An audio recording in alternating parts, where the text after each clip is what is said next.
And gracious good morning to you people. It's Sunday morning and it's 5:15 in the a.m. And I am just stirring and getting into my devotionals. And as I've shared on numerous occasions, my first two readings for the day begin with readings from recovery books. And I'm reading just for today at the moment. And let me just get into it. The reading is entitled Getting Out of the Rut. I'm posing the question, are you in a rut? I woke up with this word in my spirit of accountability. The word is accountability. So I'm going to stick with that today and see where God and the Spirit leads. And, as this heading, getting out of the rut, I'm asking us to examine whether we're in a pattern of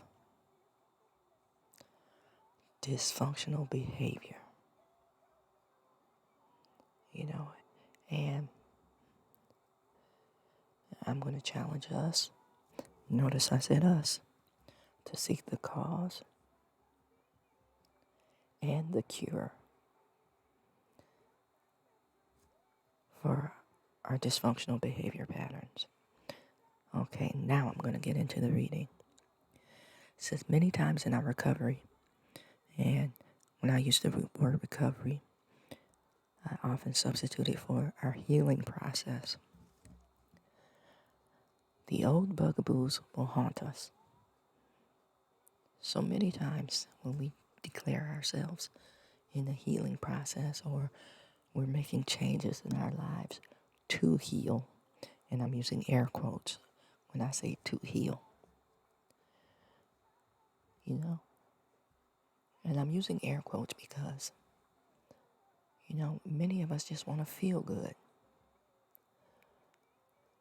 We would never really want to do the work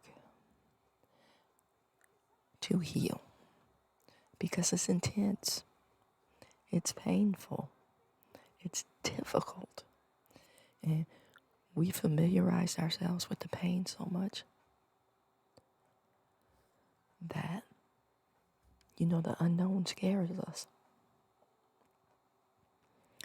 I'm going to challenge you to read Romans 12:1 and 2 for what I just said. But let me get back to this reading. It says, many times our recovery, the old bugaboos will haunt us.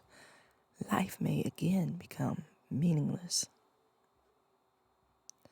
monotonous, and boring. See, once again, we fall back because the work is difficult. Being exposed leaves us feeling vulnerable. And in many occasions and situations, we don't want to admit who we really are deep down. We've been living in that gingerbread house for so long, man, that we don't want to admit that the interior is bad. Let me get back into this reading. It says, sometimes it seems as though nothing changes. We get up, we go to the same job every day. We eat dinner at the same time every night. We attend the same meetings each week. The morning rituals were identical to the ones performed yesterday, and the day before that, and the day before that. After the hell of our, it says addiction, but I want to say whatever dysfunctional behavior pattern, or lack of healing, or self-declared healing, and the roller coaster craziness of all that. The stable life may have some appeal for a while, but eventually we realize we want something more. Sooner or later, we become turned off to the creeping monotony and the boredom in our lives. I remember, I think in my late 20s, someone referred to me as vanilla in that I was predictable, somewhat square, and boring. Now, first I was offended, but then I realized for me, that's a compliment because I don't do drama well.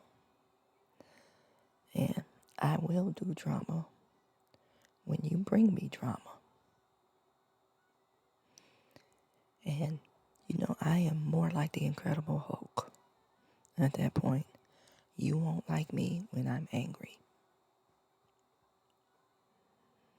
So I thank God for what seems bland to the world. Let me get back to this reading. It says there are sure to be times when we feel vaguely dissatisfied in our healing or our recovery process.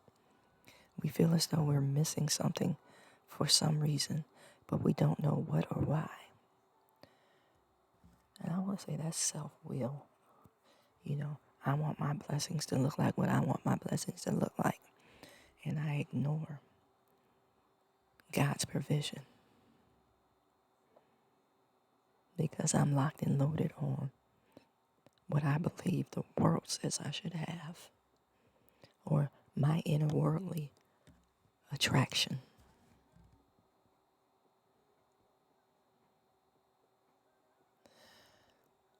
This reading goes on to end by saying, just for today, I will take a break from the routine and stretch my potential to its fullest. And by that I mean, I'm posing the question, how much time and space are you allowing for God to move in your day? Amen. That's the opening question for today.